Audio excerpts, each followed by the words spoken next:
Have you ever stared up at the sky after someone you love has passed, wondering if they're watching you?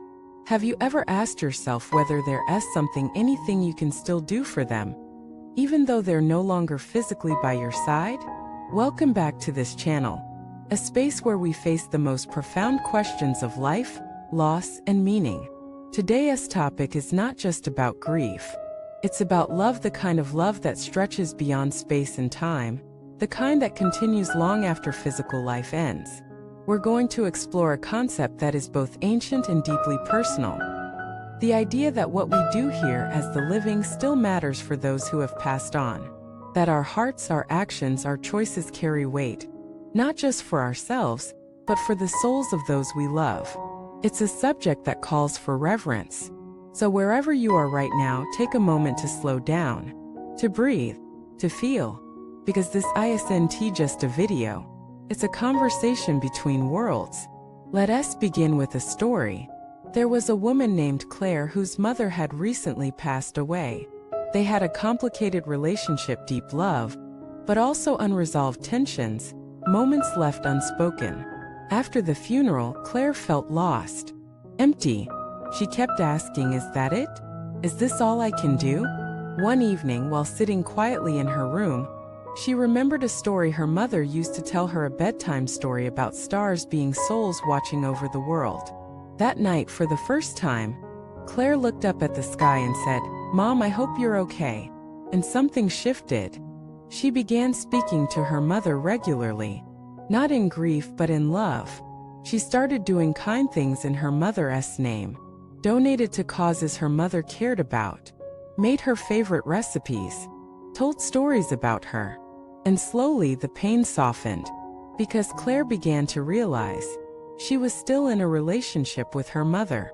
It had simply changed form. This is where our journey begins. The belief that death ends a life but not a connection. You see, every spiritual tradition across history, from Eastern philosophies to indigenous wisdom to Western mysticism, carries some form of this idea. That love is a bridge between worlds. That our remembrance can offer peace. That our actions here can ripple into realms we cannot see. Now, you might ask, is that really possible? Let me answer with another question. What if the most powerful force in the universe, love, doesn't end when the body does? What if our grief is not a burden but a gift? A signpost that says, this mattered. This still matters. Because the truth is, we are not separate from those who came before us. We are their continuation, their breath in our lungs, their stories in our blood, their prayers in our silence. And when we live with intention, when we live with compassion, when we live with reverence, we don't just heal ourselves, we lift them. In many traditions, this is called transference of merit. The idea is simple. When you do good with a pure heart and dedicate it to a departed soul, that goodness travels, not as magic, but as energy, as intention, as love in motion. And that love nourishes them, supports them, guides them. It's like lighting a candle in a dark room. It helps them find their way. But there is more. Our healing heals them too. Because unresolved grief is not just personal, it's ancestral. When we hold anger, shame, guilt, or silence, we hold it not just for ourselves, but for generations. But when we release it, when we choose peace, when we forgive, when we say, "I love you, I miss you, I hope you're free," something breaks open, and both you and your loved one can breathe easier. Let me share another story. A man named Raj lost his father in a car accident. Their last conversation had been an argument. For years, Raj carried guilt. He punished himself silently, pushed away joy, believed he didn't deserve happiness. Until one day he met a teacher who asked, "What would your father say if he could speak to you now?" Raj thought and wept. He'd say he is proud of me, that it wasn't my fault, that he wants me to live. And so he did. He wrote his father a letter, read it aloud under a tree, then burned it, watching the smoke rise into the sky. It didn't erase the pain, but it transformed it. That is the power of ritual. Not as superstition, but as a sacred conversation. a way to speak when words no longer suffice. So ask yourself, what remains unsaid? What blessing do you still carry? What love is waiting to be expressed? You don't need a temple or a ceremony. You just need sincerity.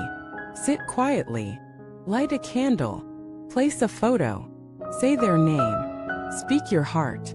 I love you. Forgive you. I thank you. I miss you.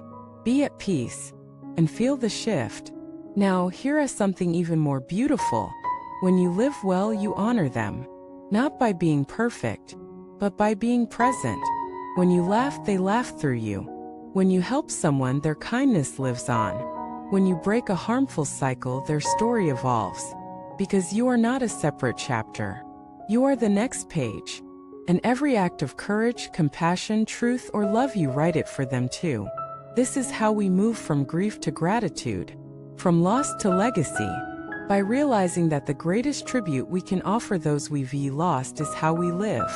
So live with love, live with purpose, live with humility and joy, and know that in doing so, you are not just healing yourself.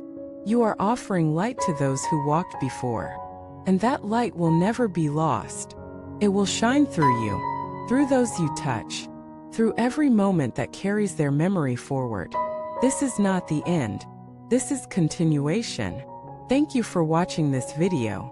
If this message resonated with you, if it brought comfort or clarity, please share your story in the comments. Who are you remembering? What would you say to them today? Like the video if it helped you feel less alone. Subscribe for more content that explores the invisible threads that bind us. And never forget, the heart remembers, and love never dies.